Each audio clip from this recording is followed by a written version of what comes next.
Mi nombre es Roberto Aguilar.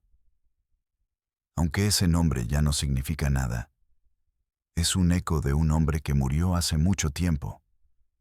Un fantasma que a veces susurra en el silencio absoluto de esta tumba de concreto.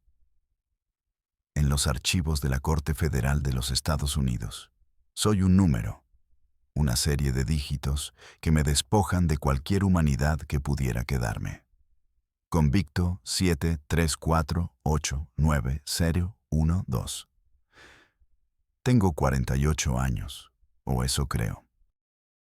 El tiempo aquí dentro se estira y se encoge como un acordeón oxidado. Los días se funden en una pasta grisácea de monotonía y arrepentimiento. Durante 11 de esos años, mi vida fue una vorágine de poder, sangre y miedo. Fui parte del círculo más íntimo, el más hermético, de la organización de los Beltrán Leiva. Fui sombra, fui oído, fui el dedo en el gatillo cuando era necesario. Fui un fantasma leal al servicio de hombres que se creían dioses, sin saber que ellos mismos eran meros peones de dioses aún más grandes e invisibles. Hoy, mi voz les llega desde el fondo del infierno. Les hablo desde una caja de concreto y acero, una celda de aislamiento en la prisión de máxima seguridad ADX Florence, en Colorado. La llaman el Alcatraz de las Rocosas, un apodo que suena casi romántico para lo que es en realidad una tumba para vivos. Aquí cumplo 2 cadenas perpetuas más 30 años. Aquí no ves a nadie, no hablas con nadie. Las paredes son de concreto liso, frías al tacto incluso en lo que supongo es verano. He trazado con la uña cada grieta, cada imperfección. Conozco su geografía mejor que la palma de mi mano. La cama es una plancha de concreto con un colchón de un grosor ridículo, que huele a sudor ajeno, a desinfectante industrial y a la desesperación de sus antiguos ocupantes. El inodoro y el lavabo son de acero inoxidable, parte de la misma unidad, fríos y sin alma. Un recordatorio constante de tu condición animal. La única ventana es una rendija de 10 centímetros de ancho por 1 metro de alto, angulada de tal forma que solo puedes ver un pedazo de cielo.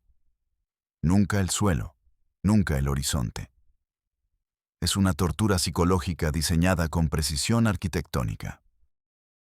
El único contacto humano es una mano enguantada que te pasa una bandeja de comida a través de una ranura en la puerta de acero macizo. 3 veces al día. El resto del tiempo, 23 horas al día, solo estás tú y tus fantasmas. Y los míos, créanme, pesan toneladas. Son legión. Gritan, susurran, me acusan en el zumbido perpetuo de las luces fluorescentes. Un sonido que se te mete en el cráneo y nunca, nunca se va. He decidido hablar. ¿Por qué ahora? Porque el silencio, que una vez fue mi mayor virtud y mi escudo, ya no paga. Porque en este vacío absoluto, donde hasta el eco de tu propia tos suena ajeno, la verdad es lo único tangible que me queda. El gobierno de México, en complicidad con el de Estados Unidos, les vendió una historia. Los medios de comunicación, como loros hambrientos, la repitieron una y otra vez, hasta convertirla en una leyenda de bronce, en un corrido heroico. La historia de un capo valiente, un macho indomable que luchó hasta el último aliento contra las fuerzas del orden. Es una puta, absoluta y monumental mentira. Todo lo que creen saber sobre la muerte de Arturo Beltrán Leiva, el Barbas, el jefe de jefes, es una farsa. Un montaje grotesco, una obra de teatro montada para la televisión. Arturo no murió en un tiroteo heroico contra la Marina aquel 16 de diciembre de 2009. A Arturo lo ejecutaron. Lo mataron arrodillado, desarmado y suplicando por su vida como un niño asustado. Yo estaba allí. A menos de 10 metros, acurrucado como una rata dentro de un closet, aguantando la respiración con tanta fuerza que sentía que el corazón se me iba a reventar en el pecho. Mientras escuchaba cómo le volaban los sesos al hombre que nos hacía sentir invencibles, que nos hacía sentir dioses. Yo lo vi todo. Yo escuché todo. Y esa imagen, ese sonido, es el fantasma que más fuerte grita en el silencio de esta celda.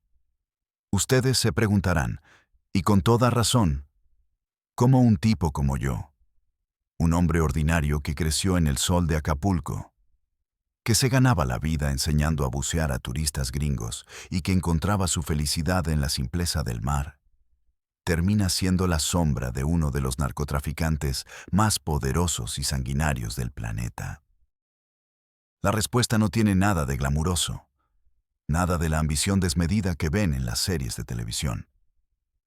Es simple, es patética y es decepcionante. Fue por desesperación, pura y jodida desesperación. Mi hija, mi única hija, mi luz, Valeria. Tenía 7 años cuando los doctores nos sentaron en una oficina estéril que olía a desinfectante y a malas noticias. Recuerdo el blanco impecable de las paredes, el diploma colgado ligeramente chueco detrás del escritorio del médico. Elena, mi esposa, me apretaba la mano con una fuerza que me cortaba la circulación. Pero yo no sentía nada más que el frío del aire acondicionado en mi nuca. Las palabras del doctor sonaron como un disparo en la quietud de nuestra vida. Leucemia linfoblástica aguda. Una sentencia de muerte con un precio adjunto. El tratamiento, nos explicó con una compasión ensayada que no llegaba a sus ojos. Un trasplante de médula ósea y meses de quimioterapia agresiva en un hospital privado de Houston. Costaría cientos de miles de dólares. Cifras que para nosotros eran astronómicas, como hablar de la distancia a la luna. El seguro médico que teníamos era una broma de mal gusto. Apenas cubría las aspirinas. En ese momento, el mundo se me vino encima. El sonido de la oficina se desvaneció, reemplazado por un zumbido agudo en mis oídos. Vendí mi pequeño bote, la Sirena, con el que llevaba a los turistas a ver los corales y con el que soñaba enseñarle a pescar a Valeria. Vendí mi camioneta Ford destartalada. Hipotequé hasta el alma la pequeña casa de mis padres en la colonia Progreso. No fue ni remotamente suficiente. Cada día veía a mi hija consumirse. Su pelo largo y negro, que tanto le gustaba peinar, se caía a mechones sobre la almohada.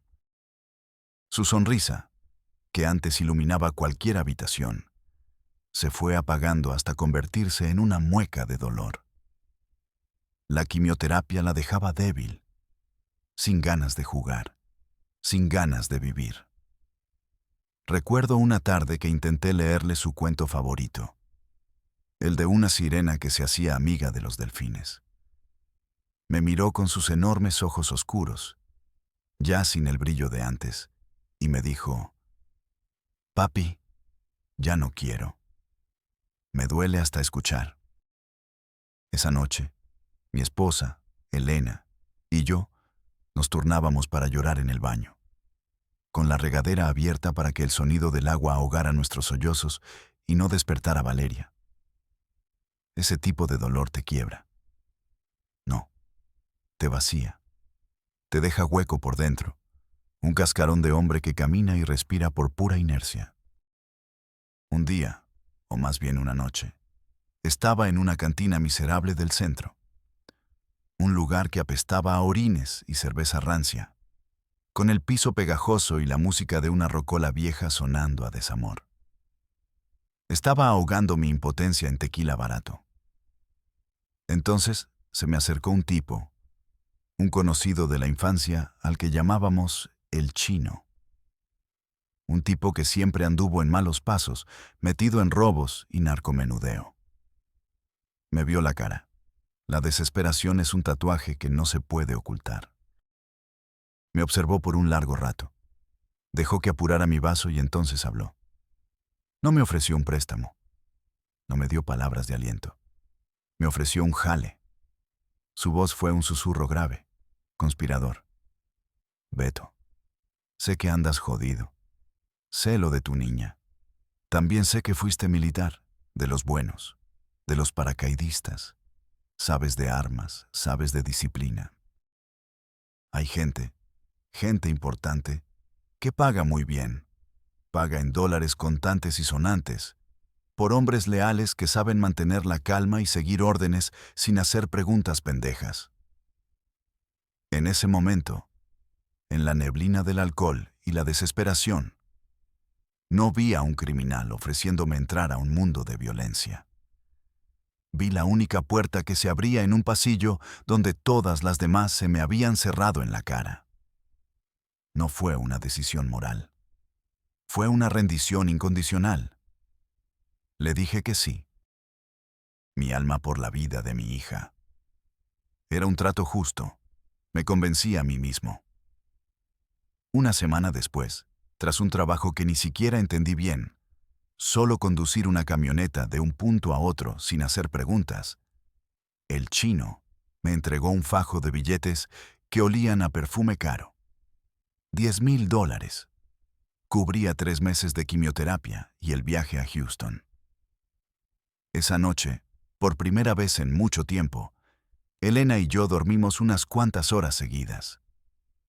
No sabía que acababa de venderle mi alma al diablo. Y que el diablo, en ese entonces, tenía un nombre y un apellido. Arturo Beltrán Leiva. Parte principal. Crónica de ascenso y caída. Episodio 1. Bautismo de fuego. Mi bautizo de fuego no fue en un tiroteo masivo en una carretera, como en las películas. Fue algo mucho más personal, más íntimo, más sucio. Me asignaron a un grupo de cobradores, un eufemismo para extorsionadores. Mi experiencia militar me hacía útil. Sabían que no me asustaría fácilmente. La tarea era, en teoría, simple. Visitar a un empresario de la construcción en Chilpancingo. El tipo le debía una fortuna al patrón por derecho de piso, y se estaba haciendo el pendejo, ignorando las llamadas. Éramos 3. Yo iba de respaldo, el nuevo. El líder era un tipo apodado El Flaco, un veterano cínico y callado con una cicatriz que le cruzaba la ceja. El otro era un muchacho nervioso al que llamaban el Chiquilín, que no paraba de mover la pierna durante todo el viaje y de mascar chicle con la boca abierta. El aire en la camioneta Suburban, sin placas, era denso. Olía a sudor rancio, a la colonia barata del Chiquilín y a la tensión palpable de lo que íbamos a hacer. El sol de Guerrero pegaba con fuerza en el parabrisas. El asfalto parecía derretirse a lo lejos. El Flaco conducía con una calma exasperante, sus nudillos blancos sobre el volante. El Chiquilín no paraba de hablar. ¿Creen que se ponga bravo? A mí me dijeron que este güey tiene huevos. Yo traigo el soplete, por si hay que calentarlo de veras.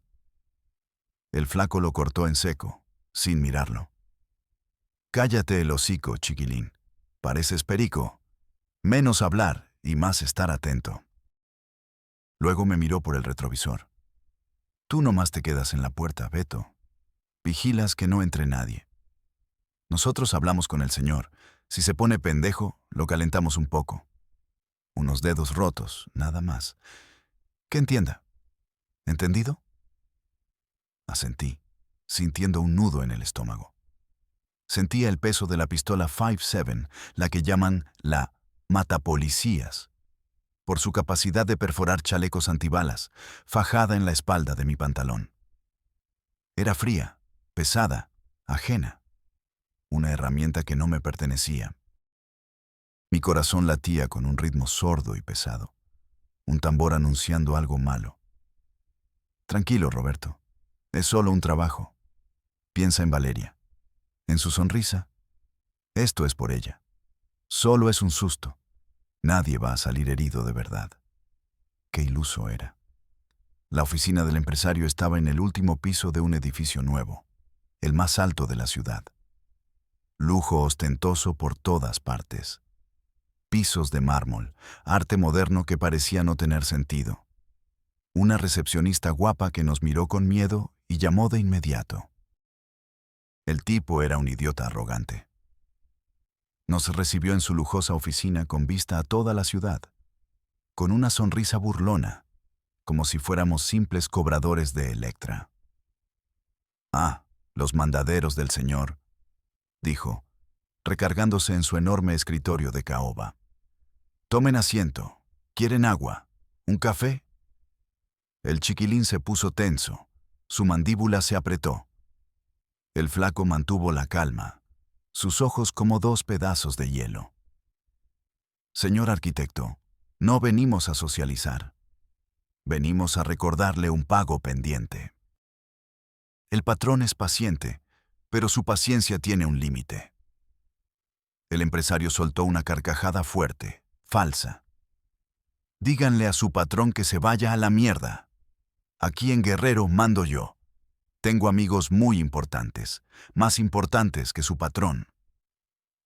Fue entonces cuando mis dos compañeros, siguiendo el guión, se movieron para someterlo. El chiquilín lo agarró de un brazo, el flaco del otro. Lo empujaron contra su escritorio, tirando un portarretratos de plata con la foto de su familia. Una esposa sonriente y dos niños. Y ahí, el cabrón cometió el error de su vida. Se sintió muy valiente. Con un movimiento rápido, abrió un cajón y sacó una escuadra Colt calibre .38 que tenía escondida. En ese instante, el tiempo se ralentizó. Vi el brillo del metal, la determinación estúpida en sus ojos. El chiquilín gritó, un chillido agudo de miedo, soltándolo. El flaco intentó reaccionar, su mano yendo torpemente hacia su propia arma. Pero mi entrenamiento, esos años en el ejército que pensé haber dejado atrás, se activaron como un resorte. Antes de que mi cerebro procesara la orden, mi cuerpo ya había actuado. Mi mano se movió con una fluidez que me sorprendió a mí mismo. Saqué mi 5-7. No hubo pensamiento, solo acción. Blanco al centro de masa. Doble tap. Controla la respiración. Aprieta, no jales el gatillo. Pum, pum. Dos disparos secos, precisos, que sonaron ahogados en la oficina alfombrada. Le di en el centro del pecho. Dos pequeños agujeros aparecieron en su camisa de seda blanca, seguidos por una explosión de sangre que manchó la pared detrás de él y un ventanal con una vista panorámica de la ciudad. El empresario cayó hacia atrás sobre su escritorio, su rostro una máscara de shock, derramando un torrente de sangre sobre los planos de su próximo centro comercial. Mis compañeros se quedaron helados. Me miraron a mí, luego al muerto, luego a mí otra vez, con los ojos como platos. Hubo un silencio que duró una eternidad, roto solo por el gorgoteo del hombre muriendo y el zumbido del aire acondicionado. Yo sentía el corazón martillándome en la garganta. Pero no era miedo. Era adrenalina pura, fría, metálica. El olor a pólvora quemada llenó mis fosas nasales. Un olor que conocía bien, pero que nunca había asociado con esto. Con un hombre en camisa de seda en su propia oficina. No sentí remordimiento. Sentí eficiencia. Sentí que había resuelto un problema. El flaco finalmente reaccionó. Se llevó la mano a la cara, luego levantó el radio. «Central, aquí cobra 1». El paquete se resistió. Tuvimos que neutralizarlo. La respuesta del otro lado fue corta, sin emoción. «Entendido. Limpien y regresen a la base». Limpiar significó tomar el DVR de las cámaras, limpiar las manijas de las puertas con un pañuelo y salir de ahí como sin nada. Esa misma noche, cuando volvimos a la casa de seguridad en Acapulco, me mandaron llamar. Mi primer pensamiento fue que me iban a matar por haberme salido del plan, por haber calentado la plaza, innecesariamente. En vez de eso, me llevaron a una terraza con vista al mar, en una de esas mansiones de las brisas. Un hombre corpulento, de rostro serio y bigote bien cuidado, me esperaba sentado. Era Alfredo Beltrán, el Mochomo, el hermano de Arturo, el cerebro operativo de la organización. Me miró fijamente por un largo rato, un minuto que se sintió como una hora. Sus ojos analizándome, desnudándome.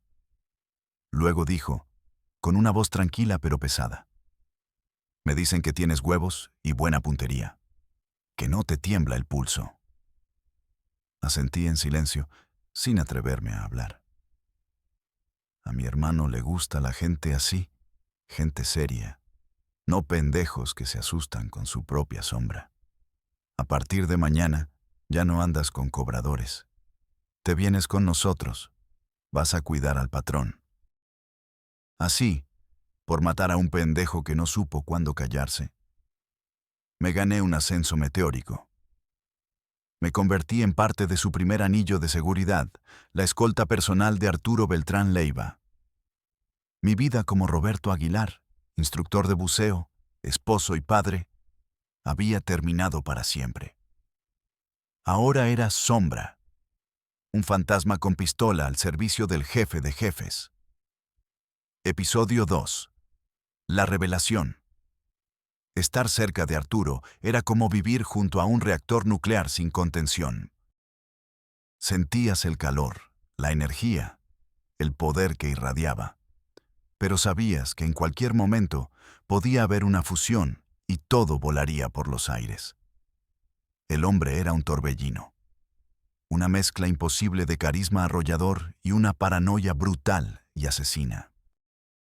Podía estar en una fiesta, rodeado de belleza y música, regalando fajos de billetes de $100 a una banda de música norteña que tocaba su corrido favorito. Y, 5 minutos después, recibir una llamada, cambiar el gesto y ordenar que torturaran a alguien en el cuarto de al lado porque escuchó un rumor, una sospecha de traición. Mi trabajo era simple en su concepción, pero infernal en su ejecución. Estar siempre un paso detrás de él, con los ojos abiertos, escaneando cada rostro, cada movimiento, y la mano siempre a centímetros de la cacha de mi pistola. Las fiestas eran legendarias, orgías de excesos que desafiaban la imaginación. Podían durar semanas enteras en mansiones en Cuernavaca, en penthouses en Acapulco, en ranchos en las afueras de la Ciudad de México. Prostitutas de lujo traídas en aviones privados desde Colombia, Venezuela y Argentina. Montañas de cocaína de la más alta pureza servidas en bandejas de plata sobre las mesas, como si fueran canapés. Los mejores grupos norteños tocando en vivo, día y noche. Ramón Ayala, los Cadetes de Linares, los Invasores de Nuevo León. Arturo pedía una canción, un puño de tierra, y le aventaba al acordeonista un fajo de $100,000. En ese mundo, el dinero no tenía valor. Era solo papel de colores para encender la fiesta, para comprar lealtades, para silenciar conciencias. Pero en medio de todo ese caos de hedonismo y violencia, empecé a ver la verdad, la verdadera maquinaria del poder. La revelación no llegó de golpe, sino que se fue filtrando, como una humedad venenosa. Pero hubo un día, un momento específico, que lo cambió todo. Estábamos en un rancho en las afueras de Toluca, un lugar enorme con caballerizas y un lago artificial. Se estaba preparando una comida importante, solo para el círculo más íntimo. Arturo, el Mochomo, Edgar Valdés Villarreal, a quien todos llamaban la Barbie, por su pelo rubio y ojos azules, y unos cuantos más. El ambiente era tenso. Había rumores de movimientos extraños del ejército en Sinaloa. Arturo estaba inquieto, paseándose de un lado a otro con un vaso de whisky en la mano. La noche anterior, había ordenado la ejecución de 2 de sus contadores porque faltaba dinero en una cuenta. Luego se supo que fue un error bancario. Ni siquiera parpadeó. Más vale que sobren cruces a que falten pendejos, dijo, y siguió bebiendo. Esa era la atmósfera. De repente, el encargado de la seguridad anunció por radio con una voz casi reverencial: «Atención, el señor está por aterrizar». Pensé que se refería a algún otro capo importante, quizás del Golfo o de Juárez. Pero el sonido que se acercó no era el de un helicóptero civil. Era el batir pesado y profundo de las hélices de un Black Hawk. Un Black Hawk negro, con las insignias del gobierno federal discretamente pintadas, descendió en el jardín, levantando una nube de polvo y pasto que nos hizo cubrirnos la cara. El viento era tan fuerte que casi derriba las mesas. Todos nos quedamos en silencio. Incluso la música se detuvo. Los sicarios que patrullaban el perímetro bajaron sus armas, como si supieran que no debían parecer una amenaza. De él bajó un hombre de traje impecable, gris, a la medida, con un portafolio de piel y un pin del escudo nacional en la solapa. Su rostro me era familiar. Lo veía todos los días en las noticias. Era un secretario de Estado, uno de los hombres más poderosos del gabinete presidencial, el mismo que salía en conferencias de prensa hablando de la guerra sin cuartel contra el narcotráfico. Lo vi caminar hacia Arturo, y mi jefe, el hombre al que todos temían, el mismísimo jefe de jefes, se levantó a recibirlo no como a un subordinado, sino como a un superior. Con una sonrisa amplia y un abrazo paternal, le dijo: «Padrino».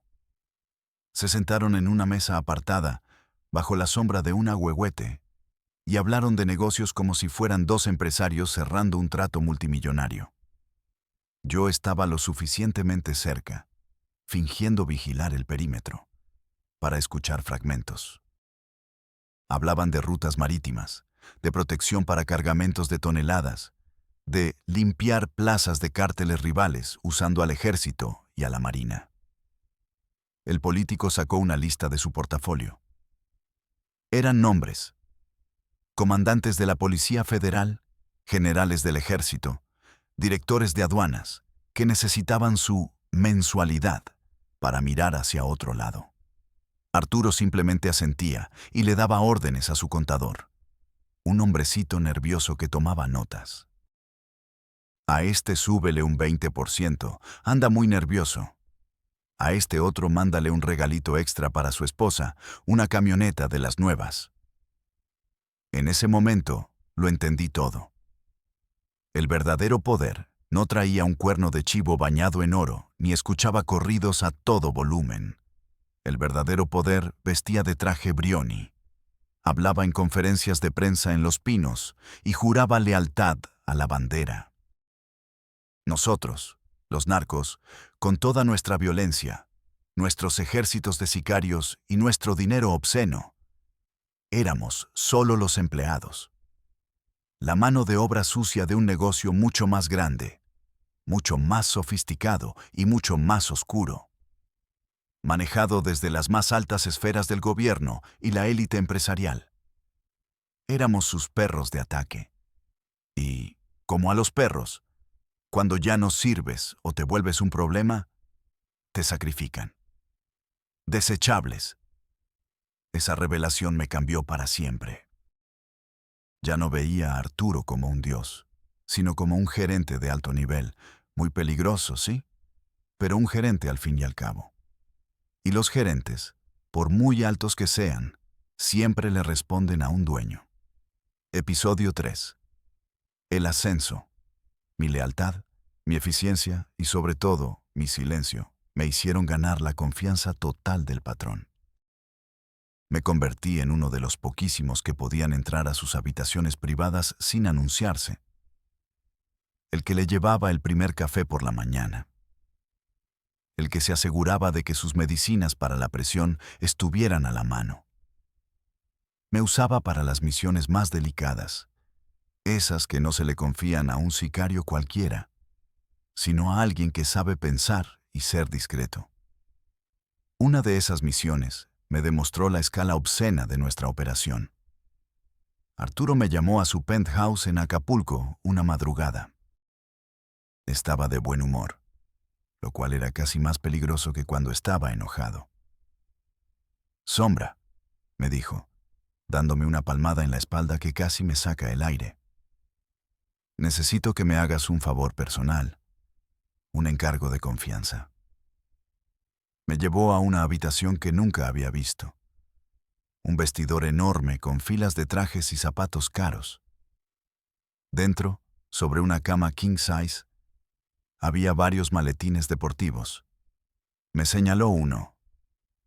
«Ese, llévalo a la Ciudad de México. Mañana a las 11 en punto. Te van a dar instrucciones». El maletín pesaba una barbaridad. Dentro había $2 millones en efectivo, en fajos apretados de billetes de 100. El olor del papel moneda, una mezcla de tinta, algodón y quién sabe cuántas manos sucias, era abrumador. El viaje a la capital fue tenso. Iba solo, en un Jetta discreto, sin escolta. Cada retén de la Federal en la autopista del Sol me hacía sudar frío, a pesar de que llevaba en la guantera un número de teléfono que debía dar si me paraban. Un santo y seña para los comandantes comprados. Pasé uno cerca de Tres Marías. El Federal me vio, hizo el ademán de pararme, pero vio las placas del coche que estaban en una lista. Suspiró, bajó la mano y le hizo señas al de atrás. Sentí un escalofrío de poder y de asco. La entrega fue surrealista. Me citaron en el sótano, 3 de un hotel de lujo en Polanco. El aire era fresco y olía a concreto limpio y a cera para autos. Esperé junto a un pilar, sintiéndome completamente expuesto bajo las luces fluorescentes.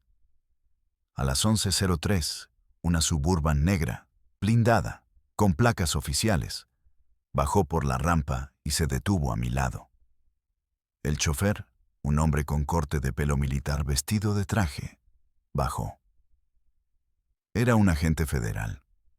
Reconocí el tipo de funda de pistola que usan. No dijo nada. Ni siquiera me miró a la cara. Abrió la cajuela. Yo puse el maletín dentro. Él lo cerró. Se subió a la camioneta y, antes de arrancar, bajó la ventanilla y dijo con voz monótona: «Gracias, de parte del señor». El señor era el mismísimo titular de la SIEDO, la Fiscalía Antidrogas de la República. Una transacción de negocios fría y eficiente. Mientras la camioneta se alejaba, comprendí que no estábamos luchando contra el sistema. Éramos una parte lubricada y esencial de él. Otra vez, tuvimos que callar a un periodista en Sinaloa que estaba investigando demasiado a fondo los nexos del cártel con el gobierno estatal. Arturo fue claro. Un muerto hace ruido y crea mártires. Un asustado trabaja para ti o se calla para siempre. Me mandó a mí y a otro hombre de confianza, un ex caibil guatemalteco llamado Zancudo, un tipo silencioso y letal. Pasamos 2 días vigilando al periodista.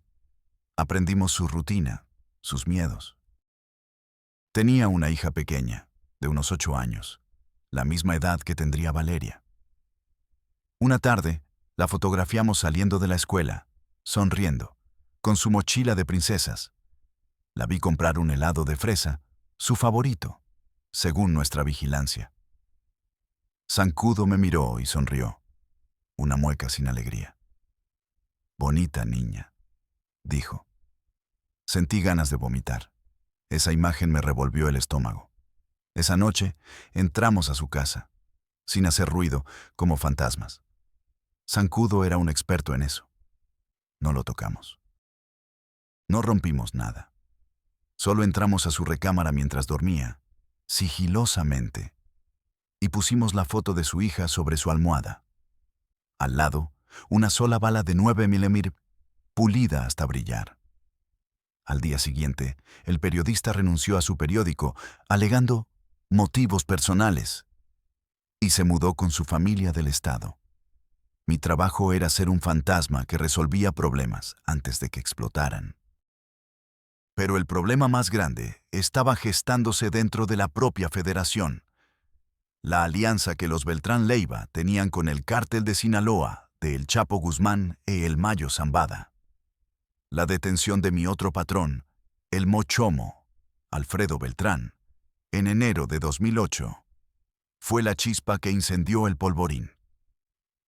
Arturo estaba completamente convencido de que el Chapo lo había entregado al gobierno para debilitarlo y quedarse con sus rutas.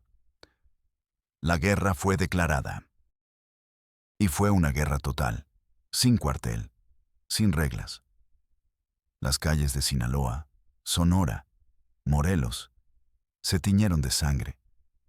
Cuerpos decapitados aparecían en las glorietas, colgados en puentes peatonales, con mensajes clavados en los pechos con cuchillos de carnicero. La paranoia de Arturo se disparó a niveles insostenibles. Veía traidores en todas partes. Ejecutó a varios de sus propios hombres, algunos de años de confianza, solo por una sospecha, por un rumor. El ambiente se volvió tóxico, irrespirable. La fiesta se estaba acabando y todos los que estábamos cerca lo sabíamos. El reactor nuclear estaba a punto de colapsar. Episodio 4. La culminación. Y entonces llegó diciembre de 2009. La culminación de todo. Estábamos en Cuernavaca, la ciudad de la eterna primavera, que para nosotros se había convertido en un búnker. Nos refugiábamos en un complejo de apartamentos de lujo llamado Altitude. Arturo había organizado una posada que ya duraba varios días, pero no había alegría en ella. Había unas 20 mujeres, músicos tocando por inercia, alcohol y cocaína por todas partes, pero el ambiente era fúnebre, tenso. Arturo estaba fuera de sí. Furioso, gritando por teléfono, amenazando a medio mundo. La presión del gobierno era enorme. La Marina, su unidad de élite, nos pisaba los talones. La traición de la Barbie, quien había sido como un hijo para Arturo, ya era un secreto a voces. Sabíamos que estaba negociando su entrega con los gringos y filtrando información de nuestras ubicaciones. Creo que en el fondo, Arturo también lo sabía, pero se negaba a aceptarlo. Era como ver a un rey loco en su castillo, mientras los muros se desmoronaban a su alrededor. Esa noche del 16 de diciembre, cerca de las 9, todo se fue al carajo. El pitazo llegó por el radio. Uno de nuestros punteros, un halcón apostado en la entrada de la autopista, gritó con la voz rota por el pánico: «Patrón, la Marina. Vienen por tierra y por aire. Son cientos. Vienen con todo». El infierno se desató en segundos. Escuchamos el rugido de un helicóptero Black Hawk sobre el edificio. Un sonido tan potente que hacía vibrar los cristales y derramaba las bebidas en las mesas. Y entonces, las ventanas del penthouse explotaron en una lluvia de vidrio por las ráfagas de las ametralladoras Gatling que disparaban desde el aire. El estruendo era apocalíptico. Las mujeres gritaban, los músicos tiraron sus instrumentos y corrieron a esconderse. Los marinos empezaron a bajar en rapel por las paredes del edificio como arañas negras y mortales. Esto no era una balacera contra policías corruptos. Esto era la guerra. Arturo, drogado y borracho pero todavía con el instinto de líder, empezó a gritar órdenes. «A las armas, cabrones. Nadie se rinde. De aquí salimos muertos o victoriosos. Unos cuantos de sus pistoleros más leales, chicos jóvenes y estúpidos de Sinaloa que lo idolatraban, intentaron repeler el ataque desde las ventanas y la puerta. Duraron menos de 5 minutos. Los marinos son una máquina de matar. No disparan a lo loco. Sus disparos eran precisos, metódicos, letales. Vi a uno de los muchachos, apodado El Güerito, asomarse por una ventana rota con su AR-15. Una sola detonación seca desde afuera y su cabeza explotó como una sandía. Uno a uno, escuchaba los gritos y los cuerpos caer. Yo estaba con Arturo y otros 4 de su escolta más cercana en el apartamento principal. El ruido era ensordecedor. Las paredes se hacían pedazos con el impacto de las balas de alto calibre. Olía a pólvora, a yeso y a ese olor metálico y dulzón del miedo. Arturo vació 2 cargadores de su cuerno de chivo bañado en oro hacia la puerta, gritando insultos. Pero era inútil. Estábamos en una ratonera. Entonces, Arturo hizo algo que nunca, jamás pensé que vería. Tiró su arma. El cuerno de chivo dorado cayó con un ruido sordo sobre la alfombra. Se dejó caer en el suelo, recargado en un sofá de piel blanca, y sacó su teléfono satelital. Marcó un número. Lo escuché gritar, con una voz rota por la desesperación. «Padrino, soy yo». «Contéstame, hijo de tu puta madre. Me tienen rodeado. Cumple tu parte del trato. Sácalos de aquí». Silencio. Nadie contestó. Volvió a marcar, sus dedos temblando. Nada. La llamada no entraba o simplemente no la tomaban. Su cara, siempre arrogante y desafiante, se descompuso. Se transformó en una máscara de pura comprensión y terror. En ese instante, supo que estaba acabado. El sistema que él había alimentado con millones de dólares, los políticos que había comprado, los padrinos que le juraron protección, lo estaban desechando. Era un cabo suelto, un problema que había que eliminar. En ese preciso momento, la puerta del apartamento voló en pedazos por una carga explosiva. El estruendo me dejó sordo. Entraron 6 elementos de las Fuerzas Especiales de la Marina, cubiertos de pies a cabeza con equipo táctico, con sus rifles de asalto en alto, moviéndose con una fluidez aterradora. Yo, por puro instinto de supervivencia, me lancé dentro de un closet de madera, de esos para abrigos, y dejé la puerta entreabierta, una rendija de apenas 1 centímetro. Desde esa oscuridad, conteniendo el aliento hasta que me dolieron los pulmones, vi la escena que se grabó a fuego en mi cerebro para siempre. Arturo levantó las manos. Estaba pálido, empapado en sudor. Con una voz que apenas era un susurro, dijo: «Ya estuvo. Me rindo. Soy Arturo Beltrán Leiva». El comandante del equipo, un tipo alto y corpulento, se le acercó. Lo miró de arriba abajo con desprecio. Luego, sin decir una sola palabra, hizo un gesto casi imperceptible con la cabeza a uno de sus hombres. Un movimiento mínimo, letal. Arturo vio el gesto. Sus ojos se abrieron como platos. «No, por favor, tengo familia. Podemos arreglar», suplicó. No hubo más palabras. El marino levantó su rifle M4 y disparó. No fue una ráfaga histérica. Fueron 3 tiros controlados, metódicos, profesionales. Pum, pum, pum. 2 en el pecho, que lo lanzaron hacia atrás. 1 en la cabeza, que silenció su súplica para siempre. El cuerpo de Arturo se sacudió y cayó de lado. Un charco de sangre oscura empezó a extenderse rápidamente por la alfombra blanca. Silencio. El comandante se acercó al cuerpo. Con la punta de su bota, le dio la vuelta para ponerlo boca arriba. Luego, le dijo a otro marino, con una voz fría de oficina: «Ponle el arma en la mano. La suya no, una de las de sus escoltas, que parezca que se defendió.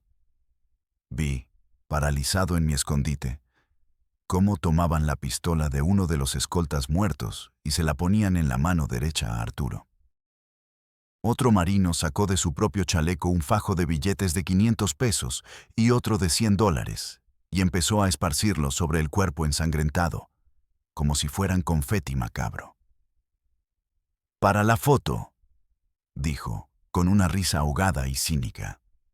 «Que vean cómo mueren los narcos, ahogados en su propio dinero». Estaban montando el escenario para la prensa, creando la leyenda del capo que murió en su ley, peleando como un macho. Y yo, temblando en la oscuridad del closet, con el sabor amargo de la bilis en la boca, entendí que no solo lo habían matado, lo habían humillado. Lo habían borrado de la ecuación y se habían asegurado de que su muerte sirviera como un trofeo para el mismo gobierno que, hasta el día anterior, había sido su socio y protector. Punto de inflexión. La muerte de Arturo fue el fin de una era. La organización, ese imperio monolítico, se fragmentó en una guerra civil sangrienta entre todos los que querían un pedazo del pastel. La Barbie, por un lado, Héctor Beltrán, el H, el hermano de Arturo, por otro. Yo, por una lealtad estúpida al apellido, me quedé con Héctor. Pero ya nada era igual. El carisma y el control casi empresarial de Arturo habían sido reemplazados por la brutalidad paranoica y la pura sed de venganza de su hermano. El negocio se volvió más sucio, más desesperado. La cocaína de alta pureza fue reemplazada por la extorsión, el secuestro, el cobro de piso a comerciantes. Ya no éramos traficantes de alto nivel. Éramos una banda de matones venidos a menos, peleando por las migajas. Mi punto de quiebre, el momento en que supe que tenía que salir de ahí o morir, llegó unos meses después. Héctor estaba obsesionado con vengar a Arturo. Quería hacerle pagar al marino que, según nuestros informantes, había liderado el operativo en altitud y había disparado el tiro de gracia. Lo localizamos. Encontramos a su familia. Sabíamos dónde vivía, los horarios de su esposa, la escuela a la que iban sus hijos. Una noche, el H me llamó a su oficina. El lugar apestaba a alcohol caro y a cocaína. Estaba borracho, con los ojos inyectados en sangre por la rabia. Sobre su escritorio había fotos de la familia del marino. «Sombra», me dijo, arrastrando las palabras. «Quiero que le des un mensaje a ese puto marino. Quiero que sufra lo que yo sufrí cuando mataron a mi hermano. Quiero a su esposa y a sus 2 hijos. Un niño y una niña. Tráemelos, vivos. Vamos a grabarlo todo. Se lo vamos a mandar para que vea lo que es el dolor de verdad». Se me heló la sangre. Una cosa era matar a otros criminales, a empresarios corruptos, incluso a policías que estaban en el juego. Era parte de las reglas no escritas de esta guerra. Pero esto, atacar a una mujer y a 2 niños inocentes. ¿Qué clase de monstruo hace eso? Y entonces, en mi cabeza, todo se detuvo. ¿Qué clase de monstruo? El mismo en el que te estás convirtiendo, el que vende su alma por su hija, pero está dispuesto a destruir la de otros para seguir respirando. ¿Dónde está la línea? ¿Dónde carajos está la línea que te separa de ellos? ¿O ya la cruzaste hace tanto tiempo que ni te acuerdas? ¿Para esto salvaste a Valeria? ¿Para convertirte en la pesadilla de otro padre? ¿Para arrebatarle a un hombre lo que yo más amo en el mundo? La imagen de mi propia hija, Valeria, apareció en mi mente. Gracias a ese dinero manchado de sangre, ella estaba viva, en remisión, recuperándose en Houston. Había entrado en este infierno por ella. No podía. No iba a usar el poder que ese infierno me dio para arrastrar a otra familia a él. No, no podía. Era la única línea que no estaba dispuesto a cruzar. Miré a Héctor a los ojos, al hombre que ahora era mi patrón, y por primera vez en toda mi vida en la organización dije, no. Patrón, eso no. Lo que quiera, pero a la familia no se le toca. Niños, no. La habitación se quedó en un silencio mortal. La cara de Héctor pasó de la borrachera a la furia pura. Se levantó lentamente de su silla. Repite lo que dijiste, hijo de tu puta madre. Siseo. Su mano fue instintivamente hacia la pistola que siempre traía fajada en la cintura. Supe en ese instante que acababa de firmar mi propia sentencia de muerte. No dije nada más. Simplemente di media vuelta y salí de la oficina. No corrí. Caminé, esperando la bala en la espalda a cada paso. Pero el disparo no llegó. Sabía que no me mataría en ese momento. No ahí. Lo haría a su manera, como una lección para los demás, una ejecución lenta y dolorosa. Esa noche no fui a mi casa de seguridad. Tomé algo de dinero que tenía guardado, un arma, y desaparecí en la noche. Me convertí en un fugitivo. No de la ley, sino de mi propia gente, lo cual es 1000 veces peor. Empezó la cacería. Me movía constantemente entre ciudades de la República, usando nombres falsos, durmiendo en hoteles de paso de mala muerte, siempre con la pistola bajo la almohada y una silla atrancando la puerta. Cada coche que reducía la velocidad, cada persona que me miraba por más de 2 segundos, era una amenaza potencial. La paranoia es un veneno que te consume lentamente. Te devora desde dentro. No podía llamar a mi familia. Sabía que sus teléfonos estarían intervenidos, que los estarían vigilando. Estaba completamente solo, cazado por los monstruos que yo mismo había ayudado a crear y a alimentar. Pasaron 2 meses de infierno. La tensión me estaba destrozando. Apenas dormía. Apenas comía. Un día, recibí un mensaje a través de un viejo contacto, un abogado corrupto que a veces hacía trabajos para nosotros. Me dijo que había una forma de salir, que el H estaba dispuesto a perdonarme a cambio de un último favor y una gran cantidad de dinero que yo tenía escondido. Me ofrecía una ruta segura para salir del país hacia Centroamérica. La oferta era tentadora. Mi vida a cambio de dinero. Era una reunión en una bodega abandonada en las afueras de la Ciudad de México. Una parte de mí, la parte que aún conservaba el instinto, sabía que era una trampa. Pero la otra parte, la que estaba agotada, la desesperada, la que anhelaba un final para esa cacería, quería creerlo. Fui un idiota. Llegué al lugar a la hora acordada. La bodega estaba en un silencio ominoso. Entré con el arma en la mano, el corazón latiéndome en los oídos. Estaba vacía, excepto por una camioneta en el centro. Me acerqué con cautela, usando los pilares como cobertura. De repente, las luces de la bodega se encendieron, cegándome. Gritos. ¡Policía federal! ¡Tira el arma! Al suelo, cabrón.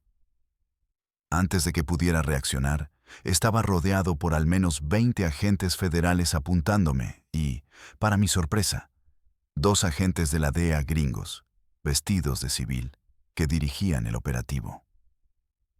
No eran los sicarios de Héctor. Me habían vendido. Mi propia gente me había entregado al gobierno, probablemente a cambio de que bajaran la presión sobre su plaza. Mi cabeza por un poco de paz. Era la última y definitiva traición. Mientras me ponían las esposas con una violencia innecesaria y me empujaban contra el suelo de concreto, uno de los agentes gringos se me acercó, se agachó y me dijo en un español perfecto, casi sin acento: Roberto Aguilar, tienes 2 opciones. La primera, te pudres en una cárcel mexicana hasta que tus antiguos amigos paguen para que te maten en la regadera. La segunda. Vienes con nosotros a Estados Unidos y nos cuentas todo lo que sabes. Especialmente lo que viste en ese closet en Cuernavaca. En ese momento, no hubo elección. Solo había supervivencia. Me extraditaron en menos de una semana. Y en un cuarto de interrogatorios en Virginia, canté. Les conté todo. Y aquí estoy. Ahora estoy de vuelta en el presente. En esta caja de concreto de 2 por 3 metros. 23 horas al día de encierro solitario. 1 hora en una jaula al aire libre, un patio de concreto con rejas en el techo, donde a veces puedo ver un trozo de cielo. No veo el sol. No siento el viento. Solo el zumbido constante de las luces fluorescentes y el eco de mis propios pensamientos, que gritan en el silencio. Mi familia está en un programa de protección de testigos en algún lugar de Estados Unidos. No sé dónde. No puedo hablar con ellas. A veces me pregunto si Valeria se acuerda de mí. Espero que no. Espero que Elena le haya dicho que su padre murió hace mucho tiempo. Sería más fácil, más limpio para ella.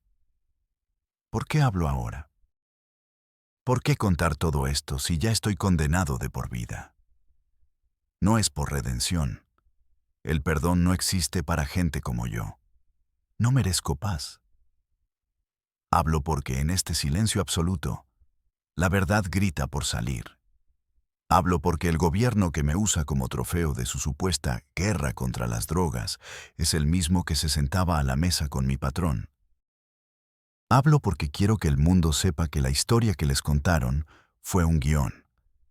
Una película barata escrita por asesinos de traje y corbata en despachos de lujo. Este es mi último acto. Mi única herencia. Un testamento.